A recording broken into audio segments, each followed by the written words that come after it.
ফাইভে জানাজা আগত মুসলিয়ান, আত্মীয় স্বজন, সমাজবাসী, বিভিন্ন রাজনৈতিক দলের ব্যক্তিত্ব এবং বিভিন্ন ইলেকট্রিক ফ্রি মিডিয়ার আমাদের বিন্দু, আসসালামু আলাইকুম।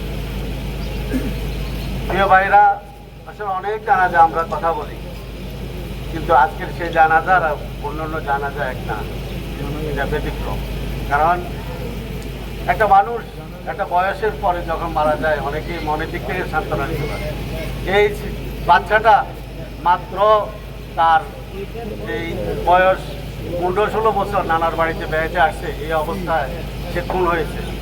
তা আমি বলবো, আপনার নবীপুরবাসী শুধু লজ্জিত না, আমরা পুরো সেনবাগের উপজেলার সবাই লজ্জিত। তো যাই হোক, বক্তারা যা বলছেন সবার সাথে আমি একমত পোষণ করতেছি।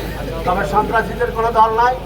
কেউ যদি, বিশেষ করে আমি আমাদের দলের সদস্য সচিব এবং আহ্বায়ক হিসাবে আমি এখানে উপস্থিত থাকি বলে যাচ্ছি, আমাদের দলের ছত্রছায়া যদি কোনো অঙ্গ সংগঠনের ছত্রছায়া কেউ যদি কোনো অপরাধ করে, আপনারা আমাদের হাতে তুলে দেবেন।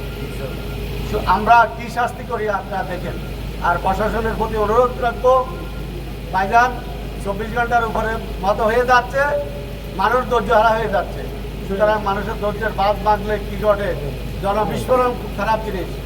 আমরা আপনাদেরকে বলতে চাই, জনবিস্ফোরণের আগেই আপনারা এই সন্ত্রাসীদেরকে দ্রুত গ্রেপ্তার করুন। আর আমি এই পরিবারকে সান্ত্বনা দেওয়ার কিছু নাই, এটা একমাত্র আল্লাহ দিতে পারছেন তাদেরকে সান্ত্বনা। তো আল্লাহর কাছে ফরিয়াদ করি, তাকে আল্লাহ ব্যস্তবাসী করুন। তার বাবা মা, আত্মীয় স্বজন যারা আছে তাদেরকে যে কোনো উসুল্লাহ আল্লাহ যাতে তাদের মনে প্রশান্তি দেয়, এই আশা রেখে আমি আমার সংক্ষিপ্ত আলোচনা শেষ। আসসালামু আলাইকুম।